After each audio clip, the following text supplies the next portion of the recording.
Hi everybody, welcome back to the channel. Today we're doing a full weekly flip through of all my journals. I know lots of you enjoy seeing how the different systems work together, so we're going to look at everything. The Hobonichi A6 and the cousin. It's been a bit of a mixed week, some ups and downs with energy levels, some new art experiments, and a bit of a learning curve with some new supplies. So grab your own journal, maybe a cup of tea or coffee, and let's get into it. We'll start with the Hobonichi A6. As you guys know, this is the book that I use to write about my day-to-day life. It's less about to-do lists and more about capturing memories and feelings. So starting on Sunday, we ended up watching the first episode of Pluribus. If you haven't seen it yet, I really recommend it. The storytelling is fantastic. I like tracking what media I'm consuming in this planner because it's fun to look back on at the end of the year and see what my show of the month was.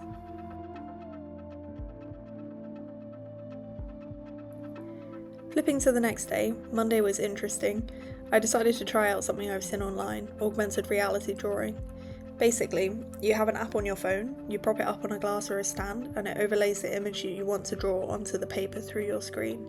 So if you're looking at your phone screen while tracing on the paper below. I'll be honest, surprisingly the result wasn't substantially better than the drawings that I do by hand.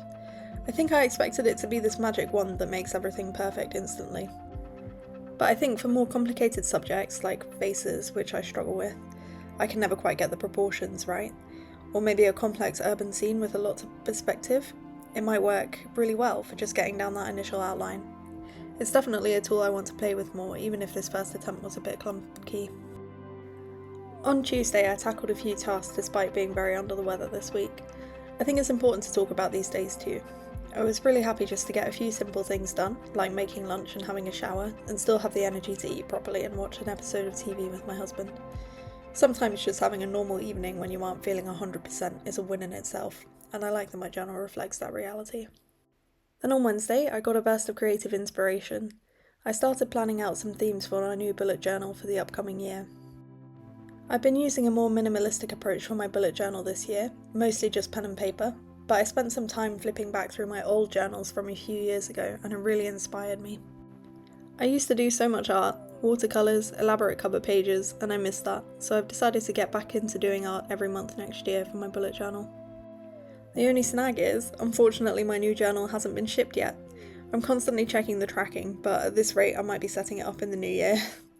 By the way, there is a video on my channel where I flip through those old arty journals if you'd like to see what I'm talking about.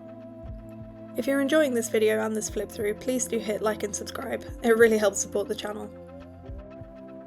On Thursday I went down a YouTube rabbit hole. I spent the day researching how to use coloured pencils.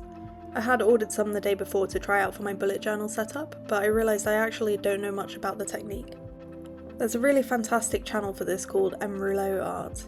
I spent hours watching her sketch-alongs. It's amazing how much technique goes into what looks like a simple medium.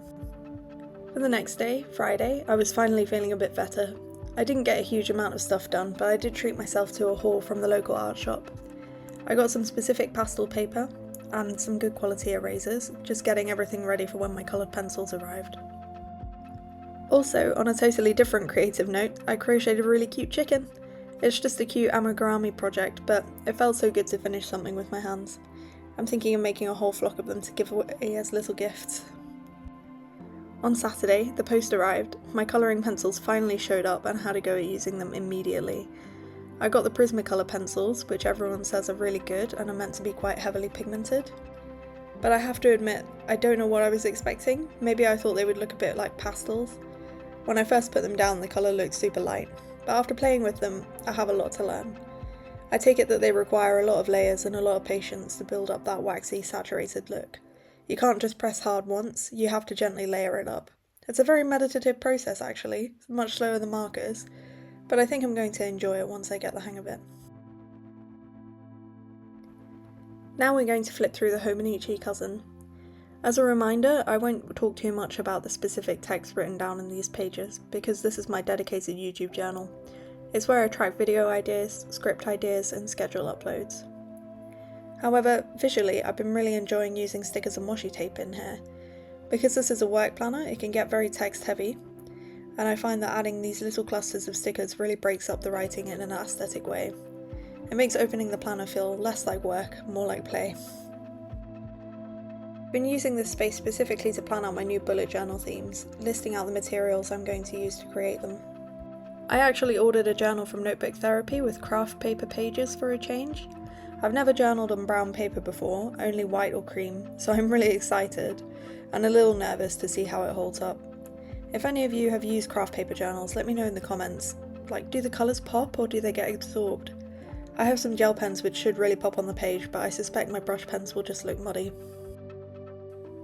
And this is my favourite spread of the week. I think it's the balance of all the colours and tapes on here. That's it for this video, thanks for watching, and if you enjoyed it, you're gonna love this one.